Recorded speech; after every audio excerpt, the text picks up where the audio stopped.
Hey everybody, Alison Haislip here for Nerd HQ 2013, and with me is the one and only Will Wheaton. Hello. Hello, sir. Now this is one of the great things about Nerd HQ, is that you can be wandering the halls here and run into people like Will, like friends of Nerd Machine. Or last night, you can be wandering the halls of Nerd HQ trying to get away from all the noise and literally run into Rob Stark.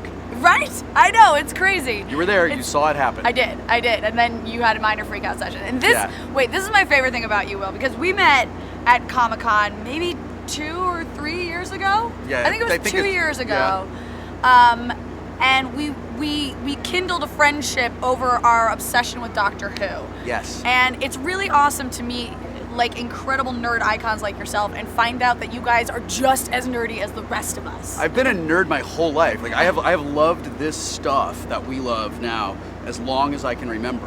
And I'm just very lucky that my career path happened to take me into genre television so that I get a chance to be in places where I get to meet the people who make the things that I love that like are incredible. I mean, just being here, like I'm a baseball nerd. So, I mean, even though it's the Padres, and you really, go Dodgers, but to be here, where it's very likely that one of my beloved Dodgers has actually hit a fly ball out there for a home run that made everyone in the stadium cry, very big deal. There you go. So you're like double nerding out right now. Super nerding out, yeah. So, what do you think's the biggest geek out session you've ever had? Like when I just completely lost my mind and it was like it was going to be time to fall over and just completely die.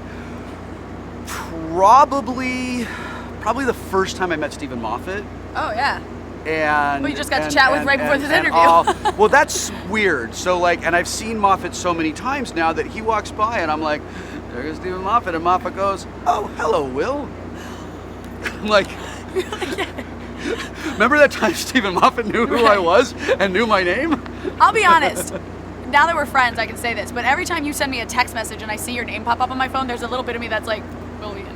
I'm like, yeah, because I grew up watching Next Gen, obviously. That's rad. I think I told you this before, but my family actually played a, like, how to host a murder mystery party that was Star Trek themed. I have that and plan to play it in an actual dinner party at my house.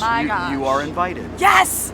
Yes! The whole thing is going to be cosplayed, though. I need to be Gyna, because for some reason I was obsessed with Gyna. Okay, sure. We'll get you a little shuttlecraft helmet and everything, yeah. Like a wig or something. Yeah, sure. So you've been to all the Nerd HQs, haven't you? Yeah, I remember the first year that Zach did this, and Felicia and I were talking about it, and we went to the first party and looked around and went, this is like Comic-Con, but it's not as overwhelmingly like just filled with people, and there's not a lot of entertainment industry douchebags here like getting in the way of us loving our nerd stuff.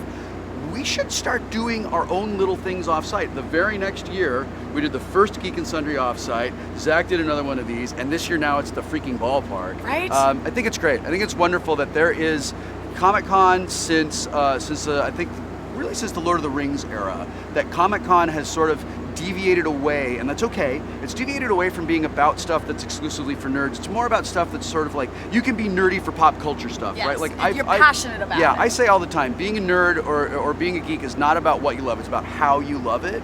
Well, Comic-Con was always the place that we could come to love our comic books and our science fiction and our fantasy, and it's sort of become more about like, all right, we love these spectacle movie events, we love these genre television shows, like, I'm not quite sure why like a reality TV station is here with a booth, but whatever. And we have a place in Nerd HQ and like in the Geek and Sundry space, in the Machinima space, where it's just like, you can go and experience what Comic-Con was like in the before times, when it was like video games and books and things like that. And more community. Yeah, and I love that Zach's doing panels here. That's really cool. Oh yeah, and the fact that it all goes to charity. Yeah, it's like makes it doubly awesome. So I actually have a theory about why there are these fringe shows showing up, like shows that you're like, that's not really a geeky or a nerdy thing, but I can vaguely see why they're here. Yeah. I think it's because the entertainment industry is realizing that us as fans are the best possible fans you can have for a show. Well, yeah, right, because we get in love with a thing, and then we go to we take it to a million, right? Yeah. Yeah, and I think that the entertainment companies that are smart are the ones that build communities and support the communities of their fans instead of treating the fans of the show like they're just an audience that's just going to take they will take what we give them, right, you know. right. And the networks that are real smart about making it easy for people who are cord cutters to watch their shows and giving like certain kinds of access and like doing the AMAs and answering questions on Twitter and interacting with the community, like gives viewers a stake in a show. I would like to think that Star Trek, which I am part of, started that. No. I was, yeah. I'm in the Star Trek tree, Yes. yeah. And I would like to think that all started in 1968 when Star Trek fans sort of said, no, we love this, we want more, like come on, let's do it. And I think it took 40 years for the entertainment industry to learn that you can treat your audience like an audience and then they'll get bored and go to something new, or you can build a community and it will stay with you forever. I never really thought about that, yeah, but Star Trek is probably one of the first entities that I can think of where people started defining themselves because as a fan of that kind of show, like you were a Trekkie or a Trekker or whatever you want to call it. I mean, there might have been other stuff. It might have been like, I love Westerns, or I love soaps, right.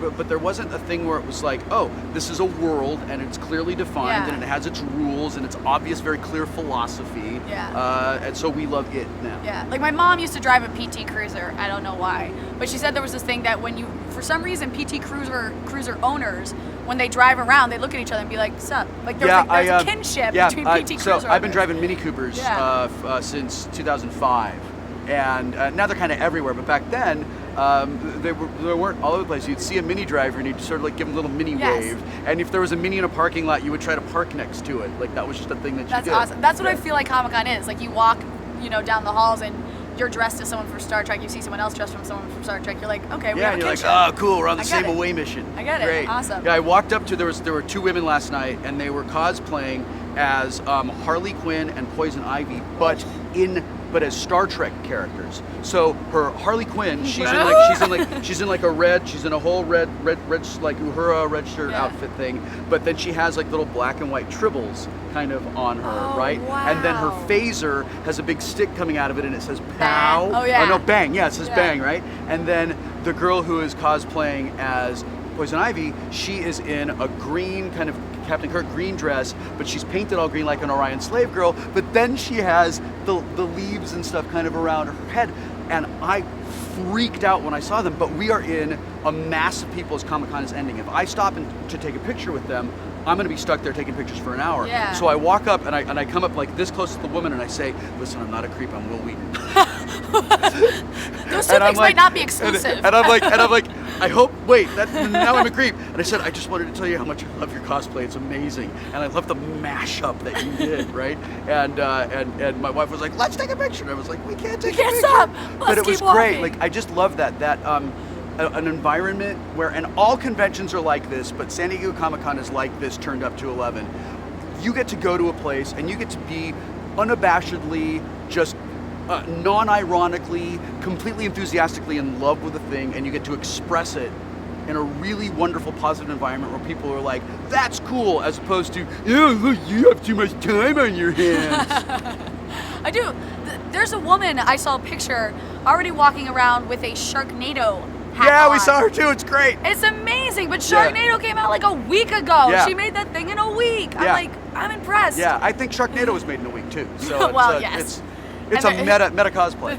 Sharknado 2 is going to be out like next month. So. Right. And we get to name it. I think they're screening it tonight, actually. Yeah, right? Here on the field. Before Serenity. That's awesome. Well, Will, thank you so much for your time. Dude, it's always a pleasure to talk to you. Yeah, I mean, I love that you're a fan of Nerd HQ. I love that you come and hang out. I love that you come and dance your ass off at the parties. It was a good It time. is awesome. Thank you for supporting. Thanks. And thank you guys at home.